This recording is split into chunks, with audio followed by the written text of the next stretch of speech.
Hi fellow readers, in this video I'm going to talk about Seventh Time Loop, Volume 2. The official title is Seventh Time Loop, the villainess enjoys a carefree life married to her worst enemy. But this is Volume 2. You may remember how much I adored Volume 1, but really this is one of my absolute favorite light novel series. I adore these characters so much. We have the great kind of sparry but deeply attracted to each other relationship between Riche and Arnold, and I just adore them. In this volume, let me just read, it says, Rendezvous, rendezvous. In order to learn how Arnold might rise to power, Riche disguises herself as a man and leads a double life as a trainee knight. Despite her deception, she grows closer to her fiancé during a secret sojourn to the city. But when a former patient from her life as an apothecary comes begging for help and saving his nation, will Riche stand by Arnold's refusal to lend his aid, dooming the country to devastation. So, you may remember in Volume 1, hopefully you've read it before watching this, or maybe you just enjoy like light spoilers, but in Volume 1, we find out that Riche, this is her 7th time relooping her life, and in each life that she's lived so far, she ends up like dead at a young age, and she's tried multiple things in order to keep living, I guess you would say. So she's done a lot of things in her life, including in one of the lives training and becoming an apothecary and helping out like during the war to like help people. I think maybe that's how she died in that one. But she's learned fighting, she's learned medicine, she's learned all of these different skills from her other lives. Like I think one of them she was also like a maid, and so in the last book, like she knew how to find and train staff for maintaining the castle and keeping it clean. She knows how to communicate with people and all these things because she's lived a lot of lives and she knows a lot of stuff. She developed a nail polish in the last one. All these little different bits of Riche that go into who she is today. In this time loop, when she fled the doomed marriage thing that was happening and would have led to her death, she ends up getting entangled with Arnold, who will, I think, technically becomes like the villain in all the other storylines. I guess villain? Is he considered I don't know. I'll just say becomes technically like the villain of the piece, and so that made sense because she was being portrayed as kind of a villain. This is why she was offed in her past life, but now she's redoing stuff, and so it kind of makes sense she ends up with Arnold. Arnold isn't really that bad. I mean, from what we've seen, it's not really that bad. He's kind of trying to keep his place in the world in which he's living. He wants to maintain the value that he has from his father, so that he doesn't get taken out. I don't know, it's a very complicated story where that's all concerned, but he doesn't seem as bad as what Riche was afraid of when they first got together, and they have a lot of cute and sweet romantic scenes in this. Actually, I found the most boring scenes to be when she was training to be a soldier. Like, you had some, like, really cute scenes between her and Arnold, and then suddenly, like, she's dressed as a boy and getting training as a soldier. Now, part of this is because she wants to make sure that she's still able to do, like, everything. In one of her past lives, she could fight, so she wants to maintain that ability in the current one. I don't think she really needs to, but she wants to, so whatever. It's her life. She can do what she wants. But I found some of those scenes boring. Like, I found that I was often, like, skipping ahead. Like, I read it, but, like, quickly. Just, like, zooming through the pages. I much enjoyed her, well, obviously, the scenes with her and Arnold. I enjoyed those more.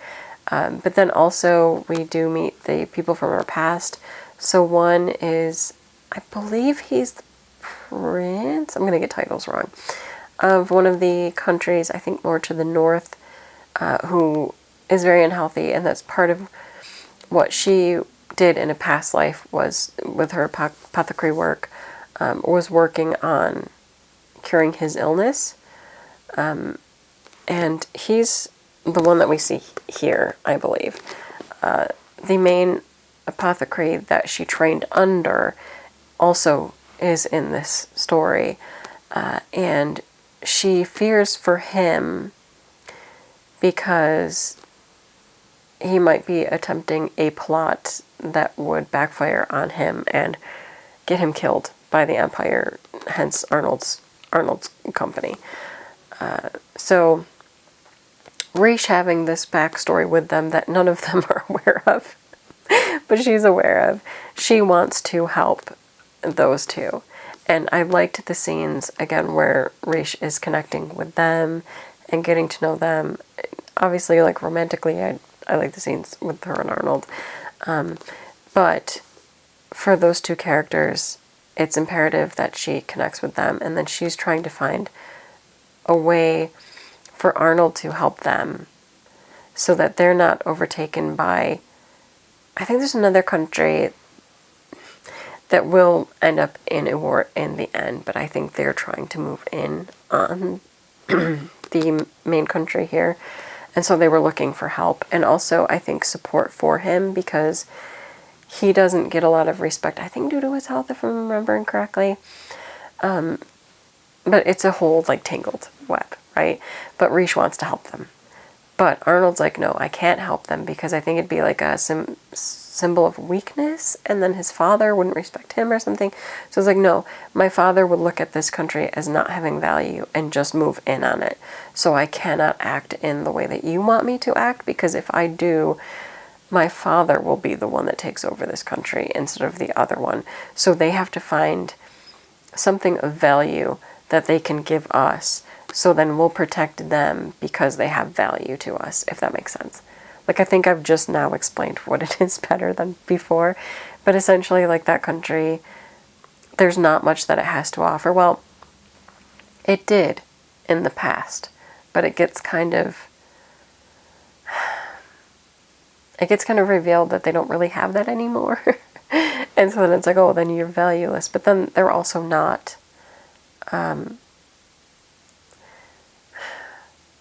don't want to give that all away. But anyway, there's a whole battle between Raish trying to prove that they do have value and they should get protected, and Arnold being like, no, they don't, because even with that, we could just get their people to teach our people or come here, and therefore the Empire would just can't conquer them, and they don't have that value. And Raish is like, but no, my friends. It's good, and it's complicated, and I loved it. I loved every bit of that, and I loved the discussions between Raish and Arnold. And there's a very adorable scene which kind of plays into that whole other country thing, which is kind of what I didn't want to spoil. But there's a whole cute scene where they're jewelry shopping in this, and you might know what kind of jewelry they need to get. And it's lovely. I love the whole thing. And then there is kind of a surprise twist at the end with what they're able to do. And I can't give that away, but it's a lovely scene that is very common in anime. It involves the development of a new technology that, creates a lovely scene. And I loved it.